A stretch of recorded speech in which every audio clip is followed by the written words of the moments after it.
Hello my people, ndabakunda kandi ndabakiriye mwese inshuti za Agape Hub, mwese ndabakunda kandi ndabashimiye ko muri gukomeza kunyereka urukundo, munyereka ko mushyigikiye kuri channel yanjye. Nukuri biranshimisha cyane iyo mbonye comment zanyu, iyo mbonye abantu bamamagara bambwira keep it up, tukuri inyuma, rwose biranshimisha cyane. Rero uyu munsi nabateguriye ibintu umuntu ashobora kwitaho igihe ushaka gusa neza, ushaka kugira look iri class kandi nta bintu byinshi by'ibikabyo, nta bintu wongereyeho biguhindura nabi, biguhindura utari we. Ukuntu ushobora kwambara imyenda abantu badasanzwe, ibintu abantu badasanzwe bitaho ku myambarire, ariko wowe ukabyitaho, cyangwa ibintu ushobora kongera, ama accessoires ushobora kongera ku myenda yawe ugasa neza kandi ukagenda mu muhanda abantu babona kabisa ko uri. Ikintu rero cya mbere nababwira ushobora kongera kuri style yawe, ku byo wari usanzwe wambara, kandi wasohoka abantu bakabona ko rwose urasa neza, ufite look iri class, umuntu akabona ko urakeye, wambaye ibintu bisa neza kandi bidafite ibintu by'ibikabyo.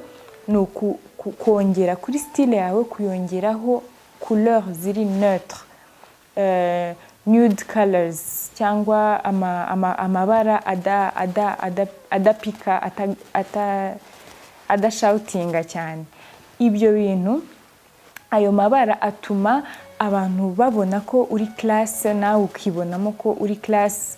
Uzarebe iyo umuntu yambaye nk'umweru, nanjye ndi kugenda mbyiga, urabona ko nambaye umweru, umuntu abona ko kabisa wavuye mu rugo, wabitekereje, usa neza, ufite isuku.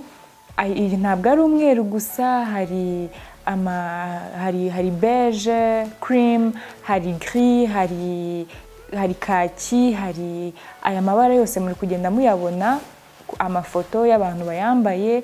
Ushobora kuyareba cyangwa nawe ukajya kuri internet ugashakisha ayo makureri, hanyuma wazajya ujya kugura mu iduka ukareba, ukagerageza kuyashaka, ukayongera mu myambarire yawe.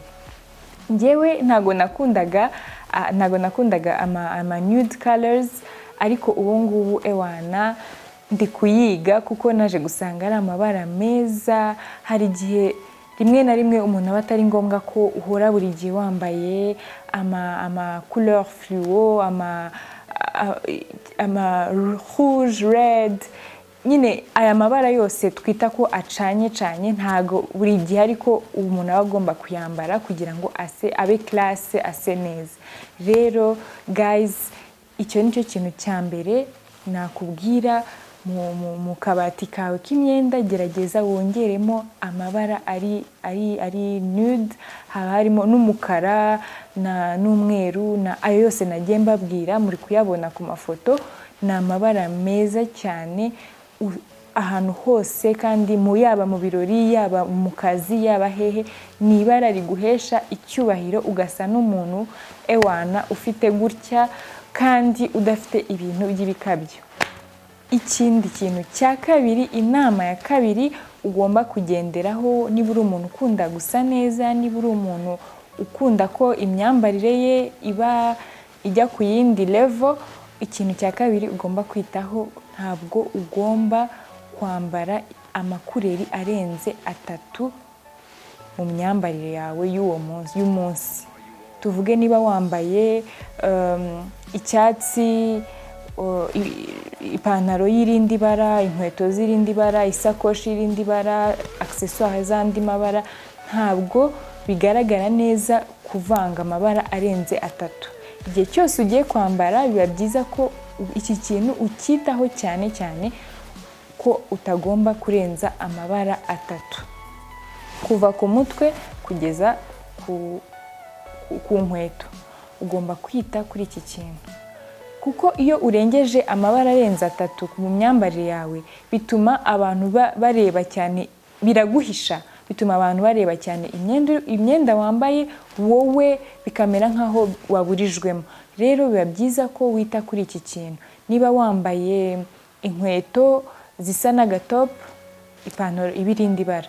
Niba wambaye accessoire ceinture isa tuvuge n'isakoshi, cyangwa ugerageze uburyo bwose utarenza amabara 3 mu myambarire yawe. Cyangwa niba wanayarengeje wambaye amabara 4, gerageza wambare amabara atagaragara cyane ko warengeje amabara 3. Ibyo nabyo bizagufasha kugira ngo wimprovinge ukuntu wagaragaraga, ukuntu wasohokaga umeze ahantu hose waba ugiye, yaba mu kazi, yaba ahariho hose usanzwe ujya mu buzima bwawe. Rero icya gatatu nakubwira, indi nama ya gatatu, niba ushaka kuimprovinga look yawe, ibintu ushobora kongera mu myambarire yawe nuko ushobora kugira total look. Tuvuge niba uyu munsi wambaye icyatsi ukaba wakwambara icyatsi hose. Nanjye ndi kubyiga, ntago biraza neza kuko no kubyitondera, ukitondera buri kantu kose, yaba kantu ko hejuru, yaba ipantaro, yaba accessoire, byose ukabyitaho. Kuko iyo utabyitayeho hari igihe bigaragara nabi bitewe n'ibintu wagiye ukombina. Rero ushobora kwambara, muri kubibona hano, ushobora kwambara niba ari icyatsi ukambara icyatsi hose, niba ari umutuku ukambara umutuku hose, niba ari umweru, niba umukara wo usa neza cyane kuri ibi bintu, ukambara umukara kuva hejuru kugera hasi. Iyo umuntu akubonye abona ufite look iri class, akabona yuko wabyitayeho, akabona yuko mbese uri umuntu uri elegant, umuntu wiyubashye, hari ikintu byongera. Ibi bintu nubyongera kuri style yawe usanzwe wambara, bizagufasha cya gihe wivuga se nambara iki, mbigenze gute, aka kantu uzakibuke, uzasohoka ewana abantu bose bavuga ati kabisa uyu muntu ni umuntu wambara neza, kandi bitakugoye, bitagusabye ibintu birebire, ariko kubera ko wubahirije iyo nama nkugiriye, ewana bigukorera umuti. Icya kane nabagezaho gishobora kuzamura ukuntu ugaragara ni accessoire.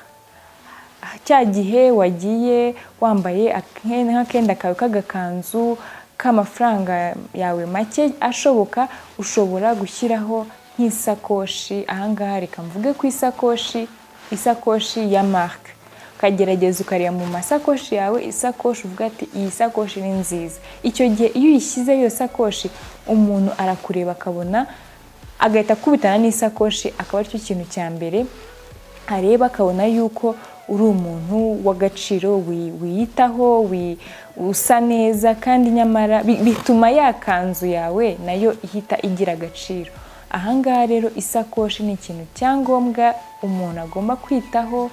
Niba udafite iyo sakoshi ya marque, gerageza ujye uhitamo n'amabara meza ku masakoshi yawe, nabyo biracontributinga kuri look yawe, umuntu yakureba cyangwa nawe wakwireba ukabona yuko uri umuntu wiyitayeho cyangwa ukunda kwiyitaho. Ikintu cya gatanu tugomba kwitaho twebwe abantu dukunda gusa neza, dukunda kugaragara neza, ikintu gihita kigaragara ku kanya umuntu akubonye ni ikintu bita amabiju, amakolye.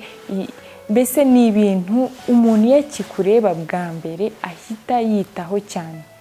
Ahangaha hari uburyo abantu benshi babyambara, babikoresha, ariko ngewe inama nakugira ku kintu cy'amabiju ni ukuyitaho cyane, ukabishiramo ubwenge, kuko hari igihe wambara amabiju mabi bikahita byica ukuntu wasaga, bikakwicira. Rero ugomba kwita ku bintu wambara. Niba wambaye ahangaha, niba wambaye nk'amabiju, amaherena, niba wambaye amaherena manini binini, gerageza mu ijosi wambara akantu gato cyane cyangwa ukihorera.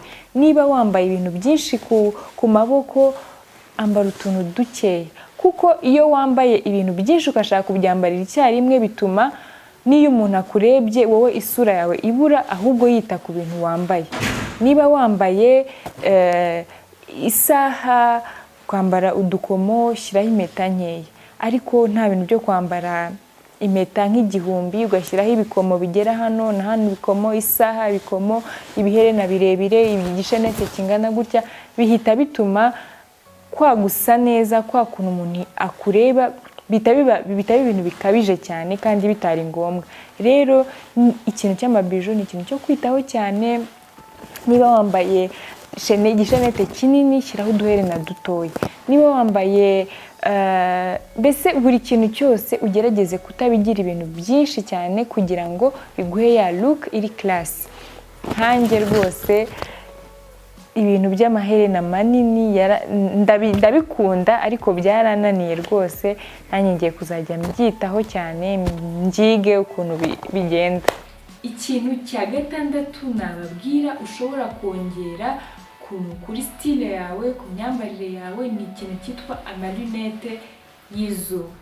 Ahangaha murabizi yuko lunette z'izuba muzi icyo zimaze, yuko ari ukurinda amaso yawe kugira ngo izuba niriyakubita amaso yawe atagira ikibazo, ariko ni na style.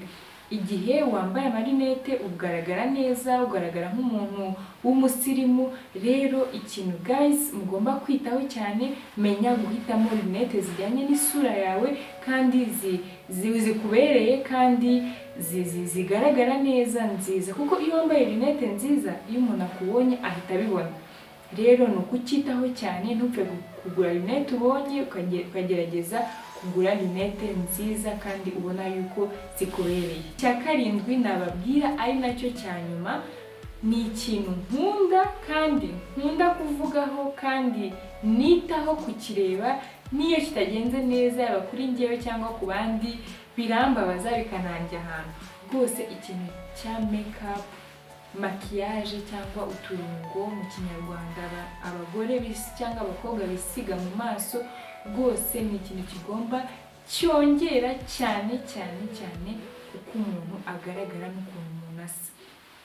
Ahangaha ngiye kubwira abantu babikunda cyangwa bifuza no kubimenya. Abatabikunda rwose munyihanganire, ngiye kubwira abantu babikunda.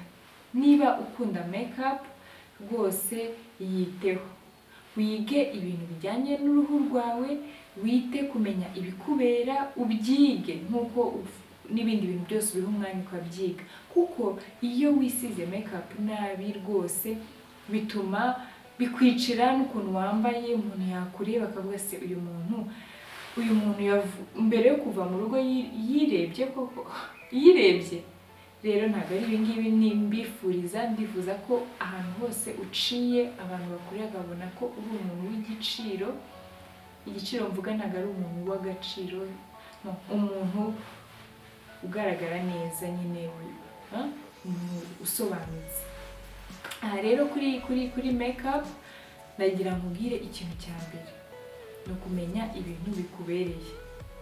Niba uri umuntu w'inzobe, menya abantu b'inzobe se bibaberwa n'ibintu bimeze gute, ukajya ugerageza ukanisiga, wabona bitakubereye ukavanaho, cyangwa abantu bakubwira ko bitakubereye ukabikuraho. Ikindi ukamenya ese uruhu rwanjye ndi umuntu w'igikara mberwa n'ibintu bimeze gute, ukamenya ibintu ushiraho. Icyo ni icya mbere. Icya kabiri, kujyanisha amabara. Niba wisize umutuku ku munwa, ndashaka kuzabikorera video y'ibintu bya maquillage, ariko reka mbacishirizemo akantu gatoya. Niba wisize umutuku ku munwa, red lipstick, gerageza ku maso wisige ibintu bijyanye n'umutuku. Ntiwisige ubururu ku maso ngo wisige umutuku ku munwa, ntiwisige icyatsi ku maso ngo wisige umutuku ku munwa, bitumera nk'igipupe ugasa nabi. Niba wisize nude ku munwa, ushatse wanakwisiga kala yose ushaka ku maso. Ibyo ngibyo ntabwo ari ikibazo, nzabikorera video mbigiyemo cyane byaba birebire. Ariko makeup tugomba kuyitaho cyane no mu maso. Ahangaha niba wisize, ikintu nababwira cyane mbere y'ibindi byose, ita ku ruhu rwawe mbere yuko wisiga makeup, kuko hari igihe abantu ushobora gusanga uba urwaye ibiheri. Nanjye mbere nari ndwaye ibiheri mu maso, ugasanga ngerageza maquillage kuyikoresha nk'igikoresho cyo guhisha ibiheri, kandi mu by'ukuri nakoga mu maso ubona ko ndwaye ibiheri. Rero iyo uruhu rwawe rusa neza, warwitayeho, ibiheri byakize, wabaye neza, iyo wisize maquillage niyo wakwisiga akantu gakeya bihita bituma uhita usa neza, kuko uruhu rwawe deja ruteguye, rumeze neza. Rero guys, makeup zacu ku bantu bayisiga, ku bantu bayikunda, tuyiteho kuko kuri njyewe itwara nka 80% k'umuntu asa. uko umuntu agaragara. Iyo ndebye umuntu bwa mbere niyo yaba iyo yimakiye neza, niyo yaba atambaye ibintu bikabije, mbona asa neza kuri jyewe. Iyo wimakiye nabi, wimakiye ibintu bimeze ukuntu, niyo waba wambaye hari ukuntu byica ukuntu urimo kugaragara. Rero mubyiteho. Rero ndabashimiye ko mukurikiye ibi bintu 7 nari nabateguriye bishobora gutuma usa neza kandi ugenda ugaragara neza. Ahangaha ni ibintu tugenda twiga gahoro gahoro, nanjye bibabwira hari ibyo ntarashobora neza, hari ibyo ntaranagerageza neza, ariko ni ibintu dukwiye kwitaho cyane ko atari n'ibintu ukora cyane cyane kugira ngo wigaragaze neza cyangwa ugaragare neza ku bantu. Ni ibintu bikwiye kubanza wowe ku giti cyawe ukishima, ukumva ko uri gusa neza, uri gukora ibintu bikubereye. Wamara kumva wowe ku giti cyawe unyuzwe, n'abandi niho bakubona neza, ukabona yuko uri umuntu rwose usobanutse.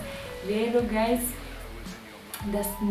ndabashimiye ko muri kugenda ibiganiro byanjye munyereka ko bibanejeje. Rero ikintu nagusaba wowe ukiri mushyashya hano ni uko wakanda subscribe. Hano hasi urahabona ahantu handitse subscribe, ukahakanda.